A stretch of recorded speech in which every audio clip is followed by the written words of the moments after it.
见人说人话，不说人话你就是贱人。欢迎再次收看我们的说人话节目。3周以前呢，我采访了这个澳大利亚本地的一个极右翼政党，也是普遍被认为对于华人是最不友好的一个政党——一国党的党员，也是他的政治候选人斯图亚特·庞斯。他呢，也是在煤矿上工作了10几年的一个老矿工了啊。那么在上期节目里面呢，他说啊，我不是种族歧视啊，我不是种族主义者。然后他给出他的理由，但是我总觉得你的理由不是很充分啊。这一集呢，我又继续在追问你到底是不是种族主义者。So you said that you are not a racist. No. Yeah. So, but what you just said, like you went to different places, you're married to migrants. Yeah. Doesn't really 100% convincing. Can you say something more about that? So I mean, it's a good idea to define terms, I guess, in this scenario. So what would you define as a racist? Do you know any racist? No, I don't think I know any racists. No, I do know some people that are very hardline, anti... Migrants? No, they're anti... How would you say it? They strongly disagree with the hardline Muslim, the ISIS point of view, and they really perceive it as a threat to the country's stability. Now, I don't go down that avenue, right? I disagree with the ideology, that the hating of Western civilization and the bombing of less moderate Muslim communities and the rape and torture of young women and all this sort of thing. I think it's disgusting and it's deplorable, right? But that's not racist. To disagree fundamentally with an idea, right? Now, an entire war was fought against Germany, right? But they didn't fight against the Germans because they were German. They fought against the Germans because of the idea that they carried, right? Yeah. The Nazi ideal was not acceptable, right? And later, I would say what was even more disgraceful was the communist mantra, right? That went through the Russians and swept through, it swept through China, and 60 million Chinese died they died of starvation to the ridiculous ideal of communism. And the Russians, I mean, the Americans invaded Afghanistan, yes, but the Russians also invaded Afghanistan, right? The Afghans beat the Russians back as badly as they beat the Americans, right? It swept through South America, right? You had Cuba and Nicaragua and Colombia and all these countries' governments fell to Nigeria, right? I think the Marxists killed was it the Nigerian or the Kenyan? I think it was the Nigerian family had ties back to biblical times, right? The Marxist students went through and killed that family, right? Communism is an extremely dangerous ideal. Now, to say that because people disagree with or are racist because they dislike an ideal like that, it's not because they dislike people. It's not that they dislike the Chinese people. Yeah, the skin of color or your specific culture. It's got nothing to do with it. Only with ideologies. I mean, I pay for me and my wife. Donate to a organisation. But we went over and found a family in Cambodia that needed help, and everyone needs help over there, right? And we've put their children through a Western school off our own back. Now, that's quite expensive. It's a couple of $1,000 US dollars a year. Right? His father passed away the other day, and we sent him some money to help with his family with the funeral. Now, his job's been decimated because of this virus. It's gone, and it's decimated the tourism industry over there, and so he's got no job. So him and his family are really struggling. So I've helped out there where I could, and I should do more. I probably can do more. Hopefully I do in the future. Help more people in, not in as good a position as what I am. It's part of the reason why I decided to get into politics. But I get hot under the collar when people say you're a racist or you're there with a racist party, because it's an indefensible position, right? Because you throw the accusation, You can't disprove then there's that. almost nothing that I can do Yes. to disprove the accusation, right? It's like if I said you're a pedophile, right? I've heard that you're a pedophile and that you like the young children, and just, can you prove to me that that's not true? Your wife's 10 years younger than you. I mean, none of that's true. But you could spend the whole time that we're sitting here defending that statement. Yeah. And people would watch it and still turn around and go, yeah, I think Edgar's a pedophile. Beating people down to the lowest thing possible, right?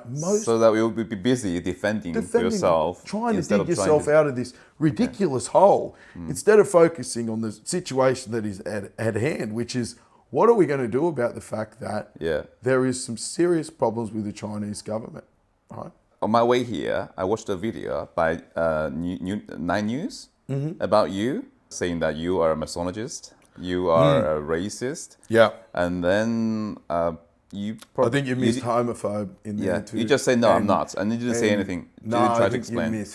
I think you missed, what else was there in there? Nazi, and there was a few. They got the trifecta of things, bad, negative things to say about me, so that they thought that I would spend weeks of my time just defending this ridiculous allegation. Is that why you refuse to say more? No, I don't need. I mean, well, I could tell them all about all the good things I've done with gay people and all my friends that are on Facebook that are gay, and the fact that I lent my Mustang to gay couples when the marriage thing come through, that they could get married, they rung up, and I could spend all this time doing it, and the people who are going to believe it are going to believe it. There's nothing I could possibly. So you didn't tell them all these. You didn't tell them at all these. No, I was not going to. And the worst thing you can do is apologise for something that you haven't done. Yeah. Right. All right. Now, if I have offended people, no doubt I have. You probably have as well. Said some stupid things in your 30, 40 years of existence that you probably shouldn't have said, right?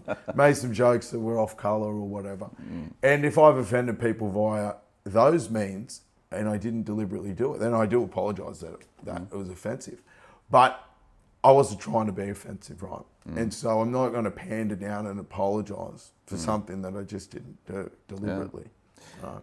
And it was very, very much taken out of context, chopped and changed. And they said things about, well, he, doesn't believe that Osama bin Laden was killed, and he doesn't believe. There was none. I made comments along the lines of Osama bin Laden's body was thrown into the ocean, so he wasn't to be made a martyr of. Now, you can believe that, or you can choose not to believe that, right? There's nothing wrong with that statement. I'm not saying that which way I believe it. I'm just saying people have a right to have an opinion about that and talk about it openly. We shouldn't fear being able to voice an opinion about governments, right? Because that's where you end up, to the point where you can't criticise the official story on anything. That's the sort of the China territory, I would guess, that you get in, where there is one story and you can't question it. Right? I mean, what happens if you question the official narrative of a story in China? What happens if you question Tiananmen Square in China? What would be the result of... In China? In China. I would be... somebody will call me, come over to the police station, we have to have a chat with you, have some tea. When it gets worse, you get jailed, trialed. I know that some... trial for what? What would be... Trial for what? They have this crime, it's called, how can I say in English? Just finding trouble. Finding troubles, that's a crime in China.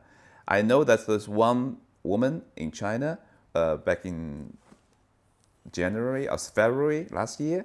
She was in Wuhan investigating all the virus thing, and she now was detained and trialed and sentenced to 4 years in prison.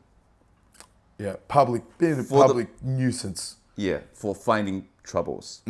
Okay, so that would be the equivalent of somebody questioning the official story with 9/11, saying that I don't believe that, right? So that would be over in China. That would be a capital offence. I can see the similarity here. Yes. Yeah. Yes. Or questioning and saying, well, why didn't they shot Osama bin Laden? They put him on a boat, right?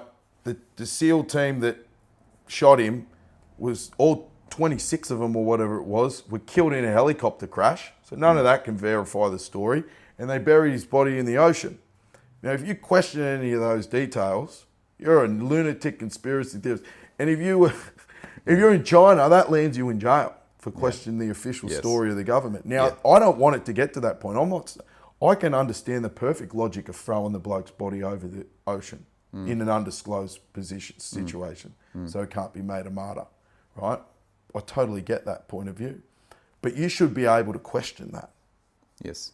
In a free world, my understanding is in the free world, you should be able to say even those silly things, even you're idiots, but you can have this free speech of an idiot publicly. Yeah. Right? And that was what I was kind of getting at. And those small steps by the media and what they did to me, the first time candidate, never ran before, to hack in and make me, because I was talking about free speech when I was discussing all these issues, right?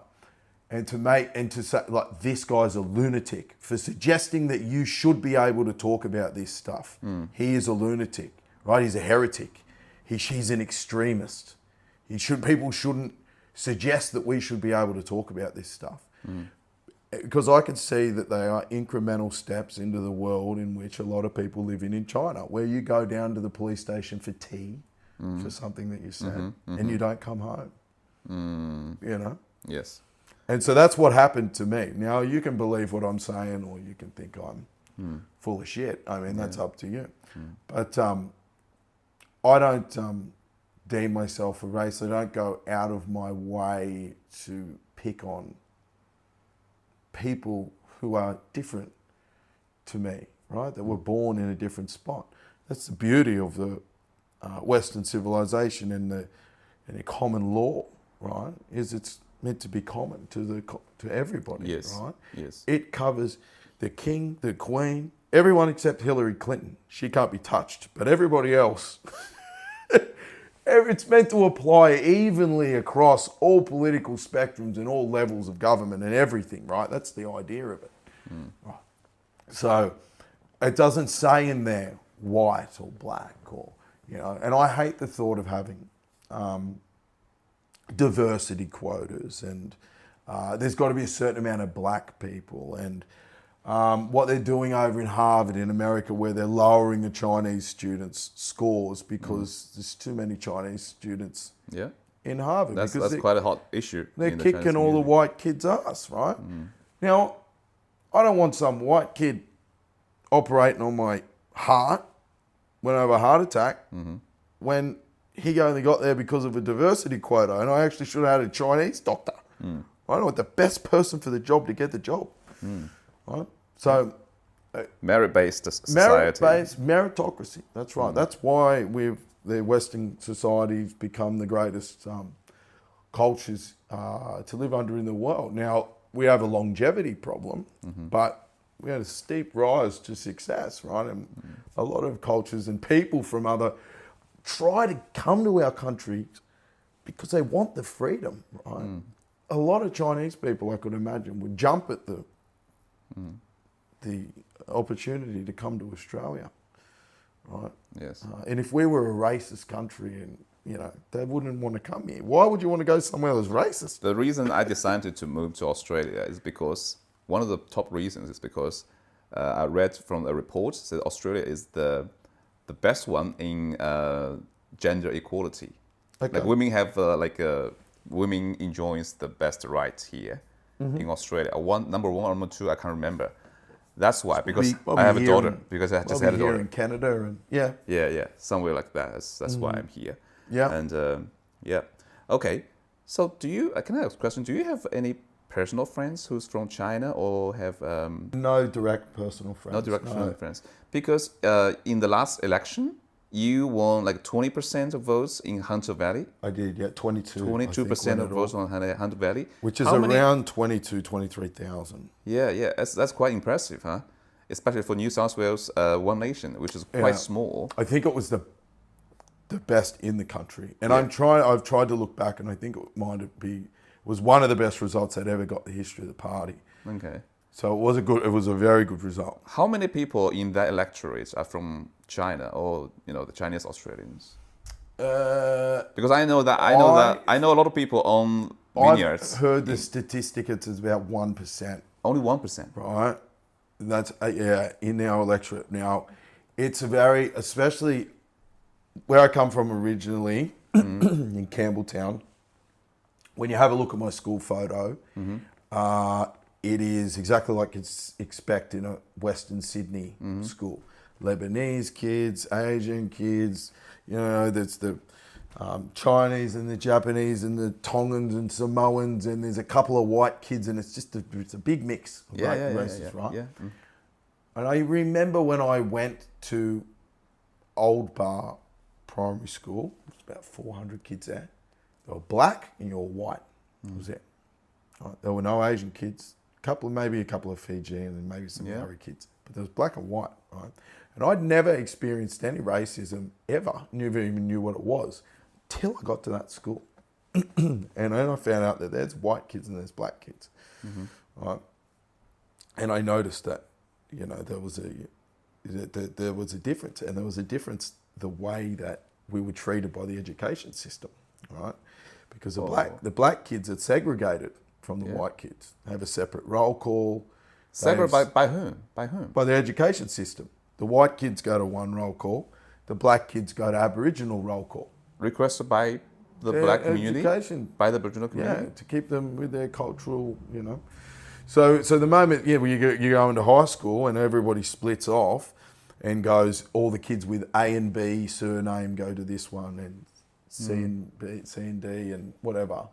But it doesn't matter what your last name is. If you're Aboriginal, you've got your own roll call with all the Aboriginal kids. All right? Very odd. Never seen anything like it. Still to this day. It still happens to this day. Okay. Right? Segregation still today in Australia. In those schools up there on the mid-north coast. And it is a voluntary segregation. And so then I come down here, and we do deal with some Koreans and Japanese, because a lot of the machinery, technology and stuff comes from over there. But those guys don't necessarily go down the mine digging the coal. Most of the people out in the coal fields are white, right? They're Caucasian men and women. We've got some South Africans, because they do a bit of mining over there. So we've got a lot of guys that do look after engines and stuff that are South African and stuff. But everybody's treated pretty well. But what I tend to find, I guess, is that the correct me if I'm wrong, but the Asian community tends to like the cities.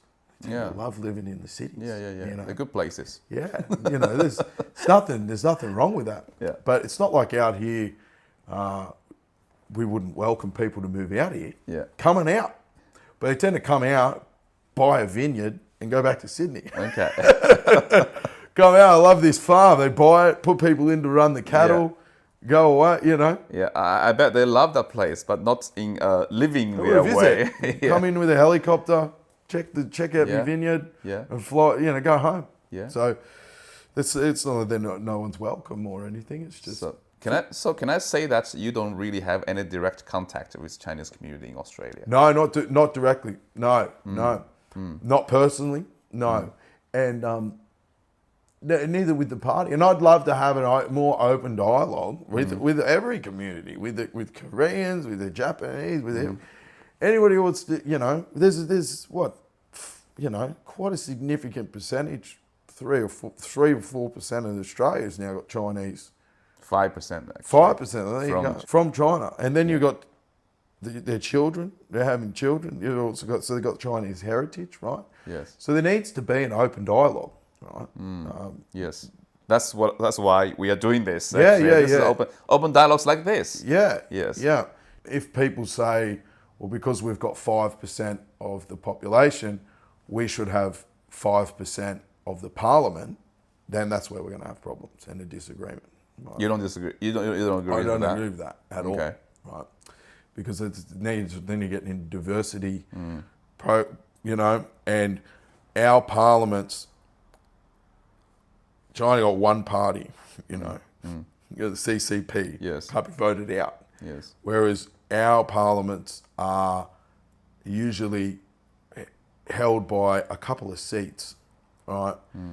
So if you start talking 5% of the parliament, and that side of the parliament constantly votes one way with the party that says we will allow more Chinese national people visas to come in if we can get your votes, right? Then you're increasing the amount of people. Then all of a sudden you got 6, you got 7%, you got 8, you got 9. Well, and you wanted to match the diversity quota. We got problems, right? And that shouldn't happen with our brothers across the ditch there with the New Zealanders. There's heaps of Maoris over here. There's heaps of New Zealanders, but they should not get seats in Parliament because they're from New Zealand and they represent a big swath of the population. That's what I talk about race and diversity. Doesn't matter if you're black or white or. I know. Yeah. Actually, I agree with that. I agree with that. Meritocracy in politics. Yeah. But 5% of the population and only one MP on both federal and state level who is from China, is that a little bit, too far off? What do you think that caused? What do you think that caused that? Well, you just don't have enough of the population living in the one spot yet to sway the needle. I mean, 30%'s a lot, but you need 50% plus one vote. Yeah. So you might get all the Chinese people voting for the Chinese representative, right? Which will give you 30%, right? But it is almost impossible to win from that position. You need at least 35% to then allow the preferences to flow to that candidate. I understand that, but we all know that there are lots of politicians in Australian politics who are from Lebanese. Yeah. Who are from Lebanese background. And they probably... But Lebanese population is far less than Chinese population, right? Yeah, but not in certain areas, right? Yeah. When you've got there's certain areas of Sydney that are very densely populated with Lebanese people. Right? Yeah. And they've been here for a long time too, right? The Lebanese have been here since the Lebanese War, which was in, I think it was the 70s, right? When I think it was Bob Carr government brought in a lot of the Lebanese people when they had their civil war, right? When the Muslims come in and tried to throw the Lebanese Christians out of their own land and it was almost a genocide was attempted to happen at that point. Do you think that because they're Christians, because there's there's possibly a cultural... It helps them. It's an ideal thing, right? Yeah. Like as I was saying before, that it's not necessarily that people are racist, right? They're anti-ideal. They don't trust the communist ideal. We fought wars against communists, right? Yes. We in the not so distant future, there's people alive today that went over and fought in Vietnam, right? We've seen what happened with Pol Pot, right? That was a third of the population was killed. So there is a distrust of the communist ideal. Is there any issue, a problem with the Chinese community itself that lead to this kind of situation? I would vote... What do you think? I would vote for a pro-freedom, pro-free speech, pro-Chinese person that ran on that platform. I have no problem whatsoever. But also, you have the issue that do these people have a tie to the Chinese Communist Party, right? The tentacles of that party go very deep. I'm sure as you said that before that you worked in China, right, for a broadcasting agency. That's correct. Yeah. So if you've worked over in China, born in China, you've worked for a political organisation or something, or a big owned state company, and you come over here, right? It's harder Are to you a convince spy? people. Yeah, it's harder to convince people that you I've don't got have no any other connections. agenda behind you. Especially when you turn around, we all have families, right? And Yeah. so if you've still got a heap of family that are over in China, right? Are there pressures being put on your family, or could there be pressure put on your family Yes. to make you vote a certain way, right? Is there blackmail potential there? But is there any way that they can do if someone would like to get elected as a Chinese? Is there something else, something they can do to at least, alleviate that kind of concern? Okay, so let's say that 30% of the population are Chinese Yes. in Hurstville, right? How many of those people, because we're saying there's a sporadic difference of opinions, right? How many people would be pro-CCP, right? I can't speak for them, but I guess... If you were to know, just a percentage, 50, maybe would you say 50%, and then 50% were... Maybe, let's say 50%, yes. Right? So if you've got the free speech, freedom-loving Chinese person running, that other, that's anti, or not even anti-CCP, that just does not agree with the... Yeah. Then you're down to 15% of the Chinese population's going to vote for them, Yeah, right? okay. Because that other half, no, you're against my ideal, I'm not going to vote for you, right? And then, or if they're pro-CCP, the people who have fled, the dissidents, are not going to vote for that person just because they're Chinese, right? So that's where your problem's within your own community, even getting support. There's no unity in the community because of the foreign influence. Can I say that? Yes, Okay. and I would agree.